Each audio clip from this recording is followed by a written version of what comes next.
gonna wreck the old world and we're gonna have to rebuild. And that if she were sitting on a wrecking ball and it was taking down all those concrete walls, don't you think that the odds that her legs would have been destroyed was very high, just broken? Like the legs would have been caught right between the wrecking ball and the wall, like over and over again. She would have been a bloody mess at the end of that if it were real. Just a heap of like gore. Did I say something wrong? Is that true or false? No, but it's Is that true or false? If that were real? No. It's a metaphor. Would Billy Ray Cyrus have recognized what was left after the wrecking ball did its thing as she straddled it? How dare you? Would it have just been a pile of viscera?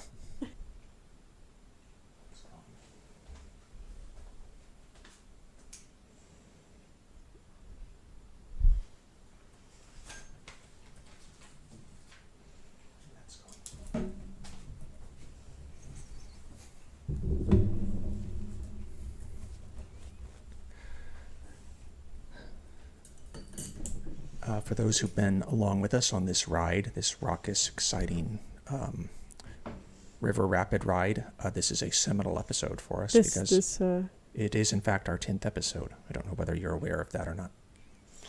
I kind of feel like somebody who's, I don't know, been dating someone for a while, but they just weren't that into it, so... Are you talking about me? Because I'm your brother. I'm just reminding you. So No, you just want to get started that soon with this kind of uncomfortable humor? No. Because it sells so well? Is that our brand?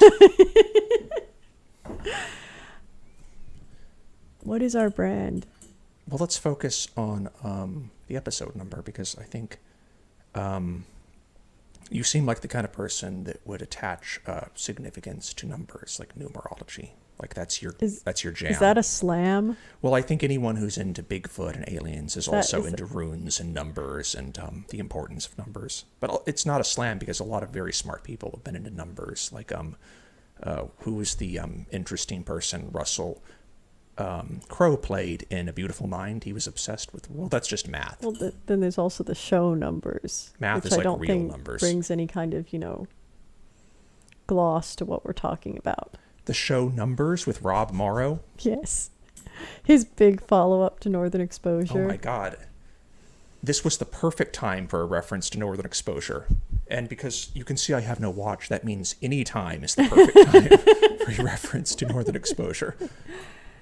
So what happened since we've been pulled into this alley? I mean, someone grabbed us and pulled us in, and it was just happenstance. So what did they do once we got there?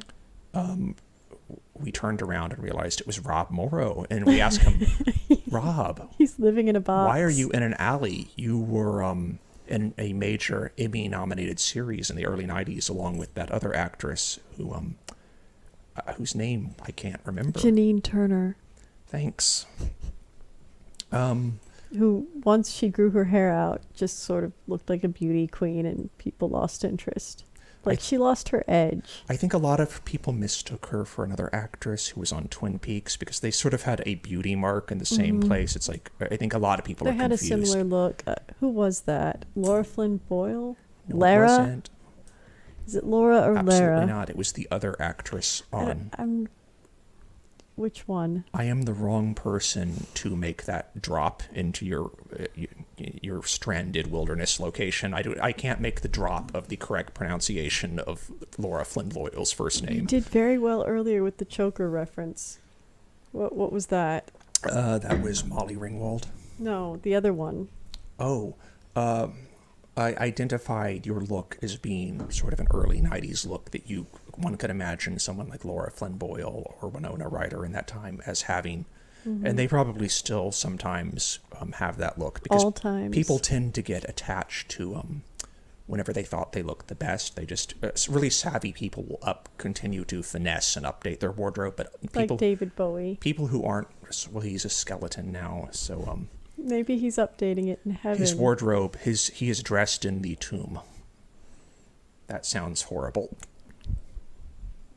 But he's dancing. That's Mark Bolan. I know. And that guy, by this time, is just dust. It's been decades, Mariah. Anyway, so we're in the alley with that was creepy. We're in the alley with Or Rob was it Morrow. crepey? Oh, there's a spider on my chair. Just be professional, Mariah. Tell You're the spider living to be on professional. planet Earth, and on planet Earth there are insects and there are spiders, and they are all around us at all times, even when we don't know.